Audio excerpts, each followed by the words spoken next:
Welcome to the LSIS YouTube channel. This is our first economics lecture. Firstly, we'll go with microeconomics. For starting, if you haven't subscribed the channel, please do it. Our first chapter is Introduction to Economics. In this chapter, we'll study some introductory part of economics, definition, scarcity and choice, micro and macroeconomics, positive and normative economics. Introduction. Economics is derived from Greek words oikos and nemen, means management of household. Traditionally, economics means managing the household efficiently with the available limited funds. And now it has a much wider concept. Here, efficiently means with minimum wastage and expense. Father of modern economics, Professor Adam Smith. With economics, we should also know what is economy. Economy is a system where the process of production and consumption of goods and services and the supply of money take place.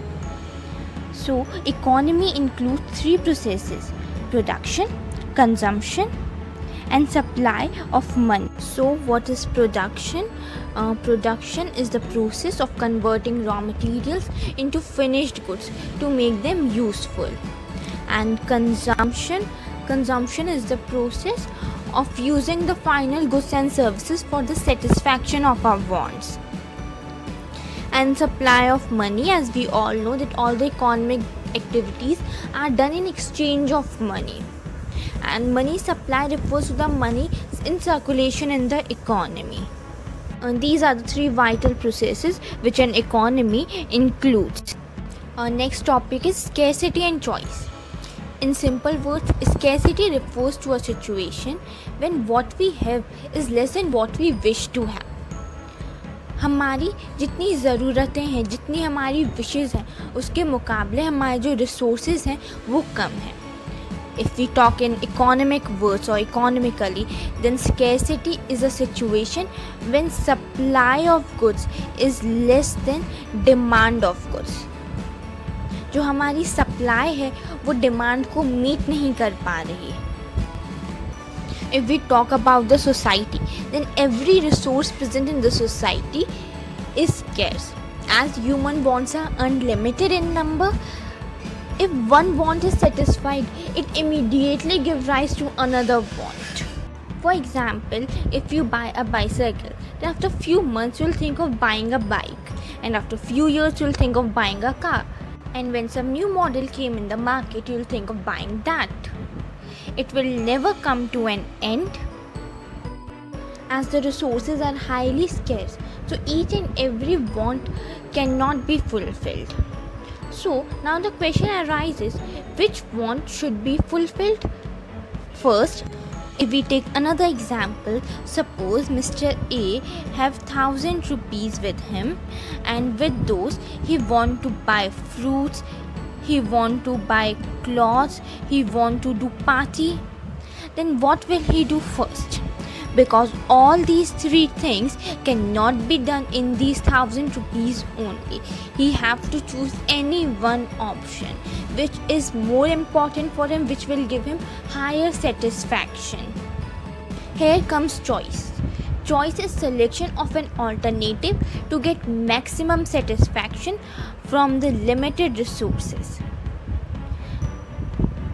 एक best option select करना जो हमें maximum satisfaction दे सके हमारे limited resource में. Choice is the outcome of scarcity and they both are inseparable. If the resources are not scarce, that is, they are enough to meet all our wants, then we don't have to choose any one of. And if the resources are scarce, even though we fulfill all our wants, then the resources will be finished and it will create problem for the future. So scarcity and choice go hand in hand and cannot be separated from each other. And with this, we come to the definition of economics. The study of these human activities to acquire scarce means to satisfy their unlimited wants is economics. किस तरह humans अपने unlimited wants को satisfy करने के लिए limited resources का use करते हैं, इसी स्टडी को हम इकोनॉमिक्स कहते हैं। Professor Marshall defined economics, all those activities of human which are directed towards the maximization of materialistic welfare. Here, materialistic welfare means profit-making welfare or higher satisfaction. Professor Robbins defined economics as a science which study human behavior as a relationship between ends and scarce means, which have alternative uses. The relationship which we have right now studied between scarcity and choice, to its study Professor Robbins called as economics. What is scarcity and choice from different point of views? From the point of view of a consumer, scarcity is his limited income, and choice means allocation of this income for the purchase of different goods and services to achieve maximum satisfaction. Economics income is denoted by the variable y. Now, from the point of view of a producer, scarcity means limited resources, that is 5 M's: men, machinery, money, material and market. These are the 5 M's which are used for the process of production. And choice means allocation of these resources for the production of different goods and services to maximize his profit. From the point of view of a nation, scarcity means limited national resources, and choice means uses of these resources in a manner to maximize social welfare. So, scarcity causes choice and choice leads to decision making. Micro and macroeconomics. Microeconomics is the branch of economics which deals with the behavior of an individual in the market, such as individual consumer, individual producer, and any other resource. It includes the study of theory of demand, theory of production, theory of cost, theory of product pricing, theory of distribution, and welfare economics. Microeconomics is also known as theory of price or price theory, as it deals with the prices of individual commodities determined by the market forces.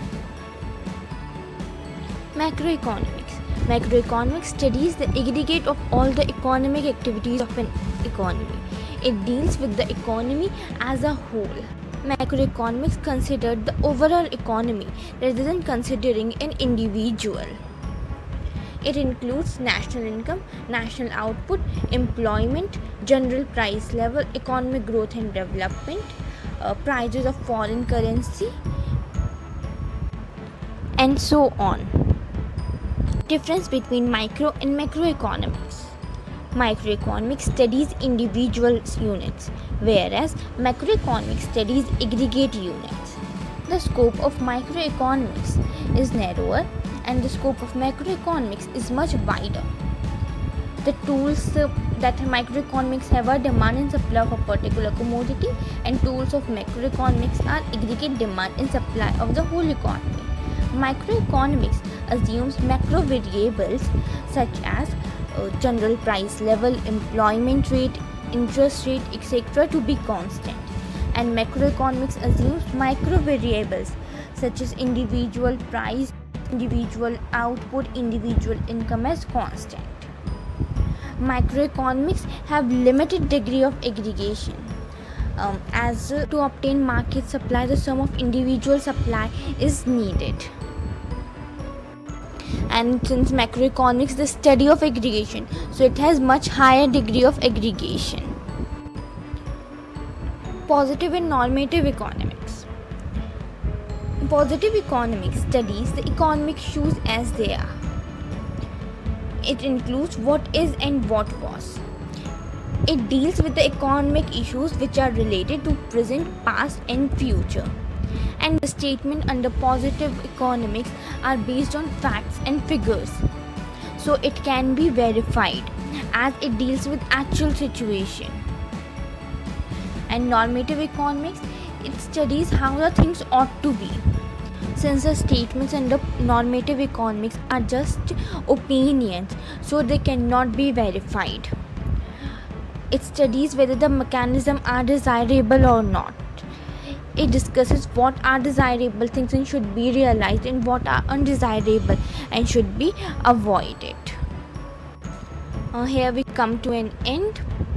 One thing I have left is that what is goods and services. We have used many times these words. So goods are the tangible things like wheat, bike, etc. And services are intangible things like banking services, warehousing services, etc. Now thank you so much.